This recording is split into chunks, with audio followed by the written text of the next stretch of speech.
Et voilà, on a retrouvé Magali Blovy. Voilà. Bonjour. Bonjour. Bonjour, donc présidente du Parlement francophone. Et alors, on va parler de participation citoyenne avec vous parce que vendredi, vous avez fait voter finalement les règles du jeu d'une nouvelle participation citoyenne, donc une commission citoyenne délibérative. Et ça veut dire quoi? Vous allez écrire une lettre à 10 000 Bruxellois tirés au sort. Et qu'est-ce qu'ils pourront faire, ces Bruxellois? C'est ça. Mais donc, à partir de suggestions, donc de propositions de thématiques qui seront déposées par des citoyens, que ça soit à partir de 1000 signatures, mais on peut avoir un dépôt de cette suggestion à partir de 100 et que tout le monde vienne alors sur une plateforme qui va bientôt exister, arriver jusqu'à 1000. Quand on a ces 1000 signatures, alors on lance, comme vous avez dit, un premier tirage au sort de 10 000 personnes. Donc, on envoie un courrier à ces 10 000 personnes pour dire, ben voilà, il y a une proposition, une thématique où on va discuter députés et citoyens tirés au sort. Puis alors, ils doivent répondre si ça les intéresse et on espère que beaucoup répondront positivement.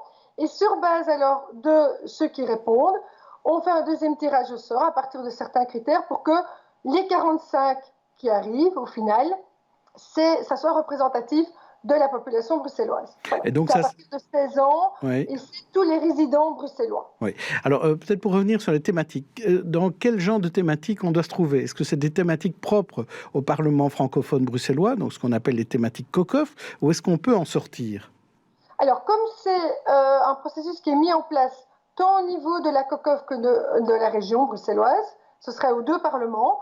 En fait, on ne demande pas aux citoyens d'être des experts, des compétences. Donc, au niveau de Bruxelles, ils ont une thématique, ils la déposent, et ce sera entre les deux parlements de voir qui sera compétent. Mais donc, ça pourrait toucher toutes les thématiques, autant budgétaires, santé, sociale, environnement, mobilité, donc vraiment tout les thématiques possibles, alors, tout ce qui intéresse les gens en fait. Oui, alors l'idée c'est que ça puisse démarrer déjà l'année prochaine. Et vous avez... parce que ce qui est compliqué parfois, c'est qu'une fois qu'on envoie une lettre à 10 000 personnes, c'est de savoir quel genre de personnes vont répondre. Parce qu'on se dit, allez, ceux qui veulent participer, c'est toujours les enseignants, ceux qui ont fait des études et tout. Or, l'idée c'est d'avoir vraiment tout le monde. Hein. Donc c'est vraiment ça. On sait que la plupart du temps, les critiques qu'on voit sur ce genre de processus, c'est que c'est toujours les mêmes qui participent. Et c'est le suivi. Ça, c'est les deux critiques. Et donc, dès le départ, on a voulu vraiment s'atteler à cette problématique en mettant un certain nombre de mesures d'accompagnement pour que tout le monde puisse se sentir à l'aise. Donc, c'est de type, les personnes qui ont un handicap, on va mettre un accompagnement spécifique par rapport à leur handicap pour donner confiance aussi aux gens qui n'ont pas l'habitude de faire de la participation, pour aussi prendre du temps pour expliquer, pour donner des informations. Donc ça, c'est des moments de préparation qui sont prévus. Des ateliers gratuits pour les enfants de 0 à 12 ans pour que les parents puissent plus facilement participer. Donc vraiment, on a mis en place un certain nombre d'éléments d'accompagnement pour que tout le monde puisse participer. Et il y a aussi, il est prévu un défraiement, c'est-à-dire les gens seront payés en quelque sorte pour pouvoir travailler dans cette commission. Tout à fait. Donc c'est un défraiement basé sur la loi sur le volontariat, mais on a prévu un défraiement tant pour la partie préparation que pour la journée en tant que telle de la commission délibérative. Et donc, ce serait évidemment les week-ends aussi, soit un dimanche, soit un samedi, pour que les gens, la plupart du temps, ne travaillent pas. Alors, ce n'est pas toujours le cas, mais que les gens puissent en tout cas participer au maximum à ce processus.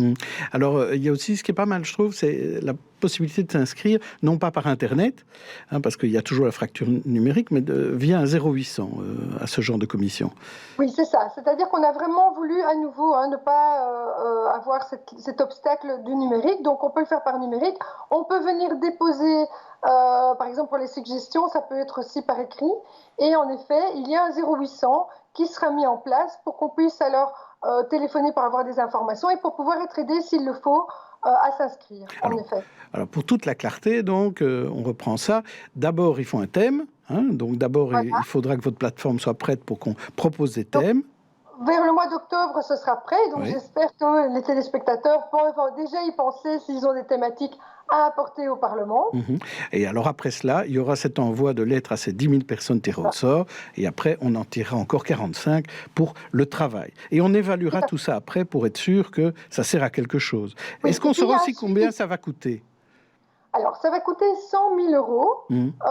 pour une commission délibérative. Et donc, on imagine qu'on pourra faire deux du côté de la région et de la COCOM, on va dire. Hein, c'est un peu complexe. Ouais. Et un du côté COCOM. Donc, trois de manière générale au niveau de Bruxelles par Voilà. an. Donc ça, c'est le projet. Dernière petite question vraiment là-dessus, c'est l'emploi des langues, parce que finalement, à Bruxelles, on parle beaucoup de langues. Hein, Oui. voilà, donc vous, c'est le français, hein, la lingua franca. Alors, est-ce que tout le monde devra parler absolument le français pour participer? Alors, c'est sûr que le courrier qui sera envoyé sera en français ou dans les deux langues du côté de la région, mais par contre, ces courriers seront sur Internet dans 5 langues les plus usitées à Bruxelles. Elles seront aussi en audio pour que les personnes malvoyantes, par exemple, peuvent suivre.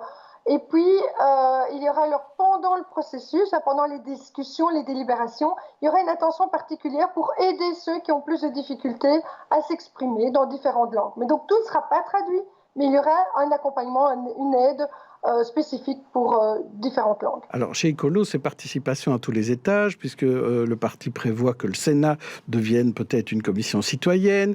Et puis, il y a maintenant Alain Marron qui veut lancer Préparons Bruxelles pour donner des idées à l'exécutif. Vous avez si peu d'idées que vous avez besoin des Bruxellois? Non. Justement, on trouve qu'il faut travailler avec les Bruxellois et les Bruxelloises. Il faut prendre nos décisions, et on a des décisions qui sont très importantes à prendre, et on veut le faire avec la population. En fait, on a l'impression que certains partis oublient un peu qu'il y a des enjeux fondamentaux, hein, le Covid évidemment, mais aussi toutes les urgences sociales et environnementales. Et on voit que là où on a fait ce travail de participation avec les citoyens, et les citoyens, on en a été beaucoup plus loin dans les prises de décision, des décisions beaucoup plus ambitieuses. Et je donnerai quelques exemples. Si vous avez la France, ben là le processus vient de se terminer, vous avez des décisions quand même, en tout cas des propositions très ambitieuses comme l'écocide ou la suppression de vols internes au niveau de la France. Mais si vous prenez par exemple d'autres projets, comme par exemple au Texas, on a fait le même processus participatif, un État qui était quand même fortement ancré dans le pétrole a voulu changer de cap, justement avec les citoyens, et faire un investissement massif dans le renouvelable. En Irlande, les questions de l'IVG et les questions de mariage pour tous ont été traitées de manière beaucoup plus progressiste, beaucoup plus sereine et respectueuse. Mais donc ce que vous dites, c'est qu'on doit le faire chez nous. Hein. Point, c'est ça. Tout à fait.